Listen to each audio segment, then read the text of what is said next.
Seymour Glass, said Sybil Carpenter, who was staying at the hotel with her mother. Did you see more glass? Pussycat, stop saying that. It's driving Mommy absolutely crazy. Hold still, please. Mrs. Carpenter was putting suntan oil on Sybil's shoulders, spreading it down over the delicate wing-like blades of her back. Sybil was sitting insecurely on a huge inflated beach ball facing the ocean. She was wearing a canary yellow two-piece bathing suit, one piece of which she would not actually be needing for another 9 or 10 years. It was really just an ordinary silk handkerchief. You could see when you got up close, said the woman in the beach chair beside Mrs. Carpenter's. I wish I knew how she tied it. It was really darling. It sounds darling, Mrs. Carpenter agreed. Sybil, hold still, pussy. Did you see more glass? Said Sybil. Mrs. Carpenter sighed. All right, she said. She replaced the cap on the suntan oil bottle. Now, run and play, pussy. Mommy's going up to the hotel to have a martini with Mrs. Hubble. I'll bring you the olive. Set loose, Sybil immediately ran down to the flat part of the beach and began to walk in the direction of Fisherman's Pavilion. Stopping only to sink a foot in a soggy, collapsed castle, she was soon out of the area reserved for guests of the hotel. She walked for about 1/4 of a mile and then suddenly broke into an oblique run up the soft part of the beach. She stopped short when she reached the place where a young man was lying on his back. Are you going in the water, Seymour Glass? She said. The young man jumped, his right hand going to the lapels of his terry cloth robe. He turned over on his stomach, letting a sausage towel fall away from his eyes and squinted up at Sybil. Hey. Hello, Sybil. Are you going in the water? I was waiting for you, said the young man. What's new? What? Said Sybil. What's new? What's the program? My daddy's coming tomorrow on an aeroplane, Sybil said, kicking sand. Not in my face, baby, the young man said, putting his hand on Sybil's ankle. Well, it's about time he got here, your daddy. I've been expecting him, hourly. Where's the lady? Sybil said. The lady? The young man brushed some of the sand out of his thin hair. That's hard to say, Sybil. She may be in any one of 1,000 places. At the hairdresser's, having her hair dyed mink, or making dolls for poor children in her room. Lying prone now, he made 2 fists and set one on top of the other and rested his chin on the top one. Ask me something else, Sybil, he said. That's a fine bathing suit you have on. If there's one thing I like, it's a blue bathing suit. Sybil stared at him, then looked down at her protruding stomach. This is yellow. It is? Come a little closer. Sybil took a step forward. You're absolutely right. What a fool I am. Are you gone in the water? Sybil said. I'm seriously considering it. I'm giving it plenty of thought, Sybil. You'll be glad to know. Sybil prodded the rubber float that the young man sometimes used as a headrest. It needs air, she said. You're right. It needs more air than I'm willing to admit. She took away his fists and let his chin rest on the sand. Sybil, he said, you're looking fine. It's good to see you. Tell me about yourself.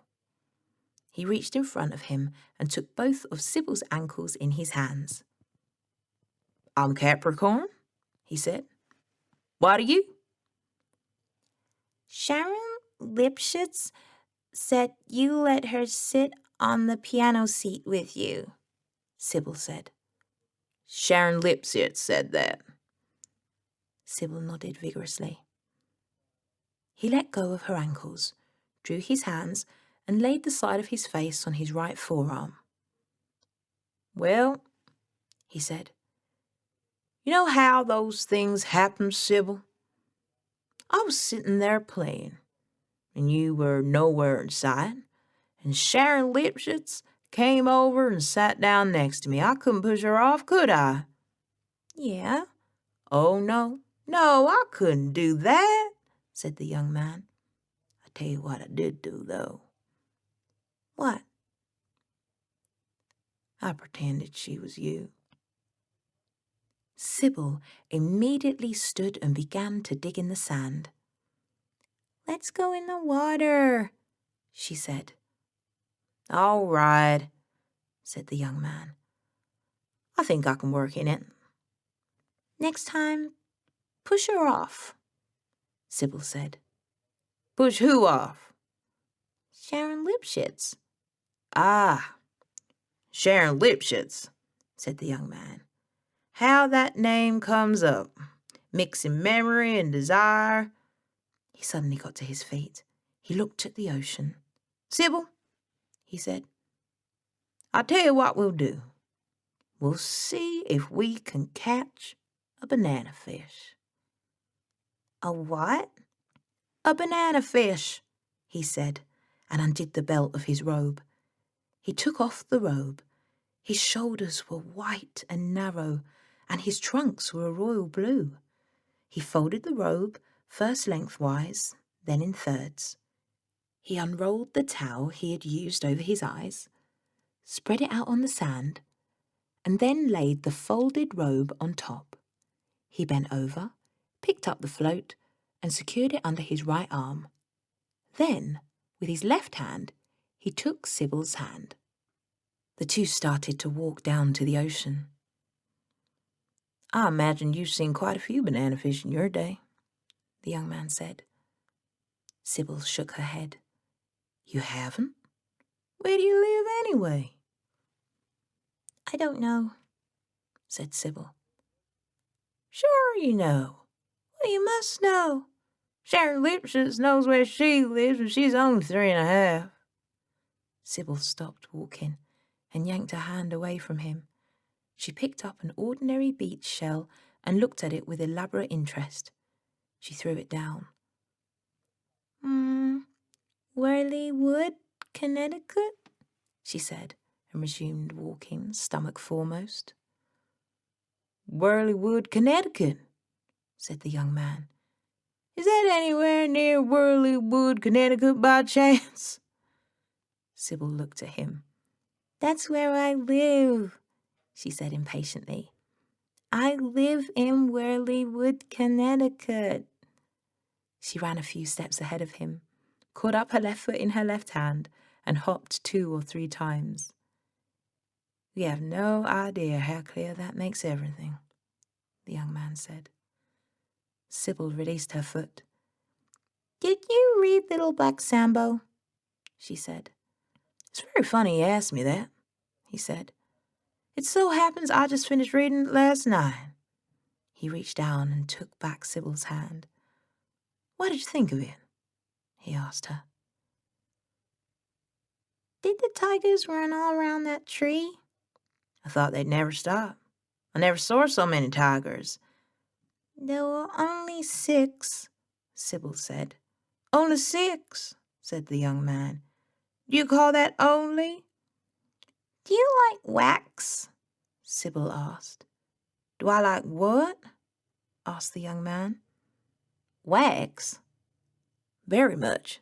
Don't you?" Sybil nodded. "Do you like olives?"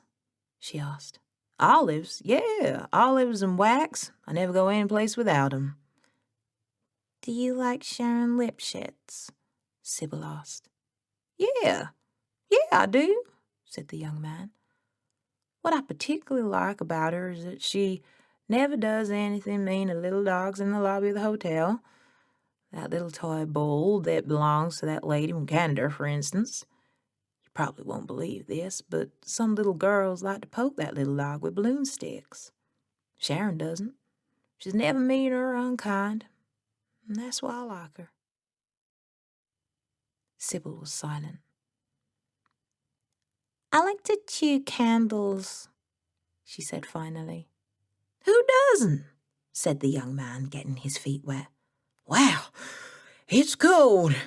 He dropped the rubber float on its back. Nope. Wait just a second, Sybil.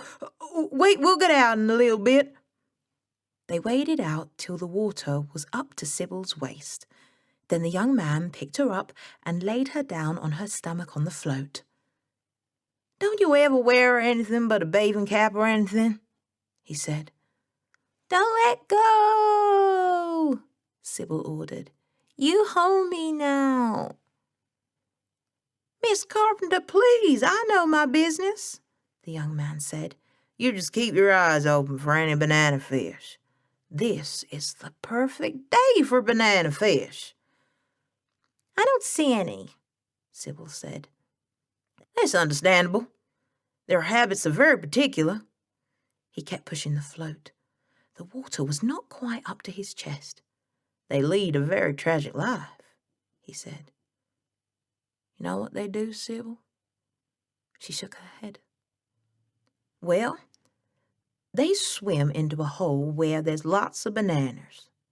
They're very ordinary-looking fish when they swim in, but once they get in, they behave like pigs. Why, I've known some banana fish to swim into a banana hole and eat at least 78 bananas. He edged the float and its passenger a foot closer to the horizon. Naturally, after that, they're so fat they can't get out the hole again, can't fit through the door. Not too far out, Sybil said. What happens to them? What happens to who? The banana fish. Oh, you mean after they eat so many bananas that they can't get out the banana hole? Yeah, said Sybil. Well, I hate to tell you, Sybil. They die. Why? Asked Sybil. Well, they get banana fever. It's a terrible disease. Here comes a wave, Sybil said nervously. We'll ignore it, we'll snub it, said the young man. 2 snubs. He took Sybil's ankles in his hands and pressed down and forward. The float nosed over the top of the wave. The water soaked Sybil's blonde hair, but her scream was full of pleasure. With her hand, when the float was level again, she wiped away a flat, wet band of hair from her eyes and reported, I just saw one. Saw what, my love? A banana fish. Oh, my God, no, said the young man. Did he have any bananas in his mouth? Yeah, said Sybil. 6. The young man suddenly picked up one of Sybil's wet feet, which were drooping over the end of the float, and kissed the arch. Hey, said the owner of the foot, turning round. Hey, yourself. We're going in now. You had enough? No, sorry, he said, and pushed the float towards shore until Sybil got off it. He carried it the rest of the way. Goodbye, said Sybil. She ran without regret in the direction of the hotel. The young man put on his robe, closed the lapels tight, and jammed his towel into his pocket. He picked up the slimy, wet, cumbersome float and put it under his arm. He plodded alone through the soft, hot sand toward the hotel.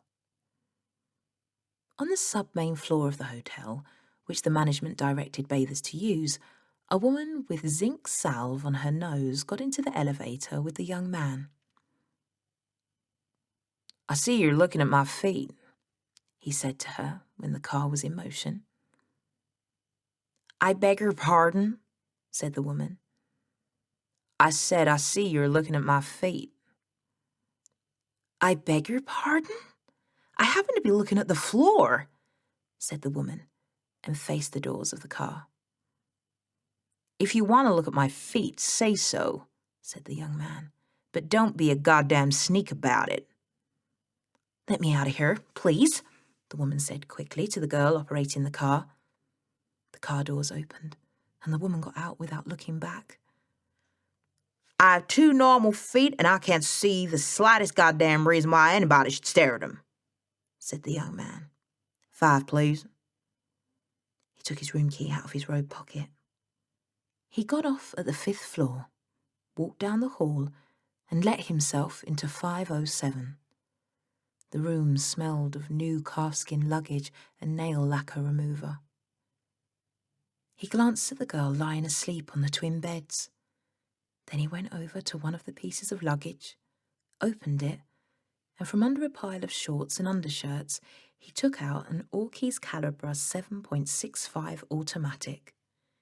He released the magazine, looked at it, then reinserted it. He cocked the piece.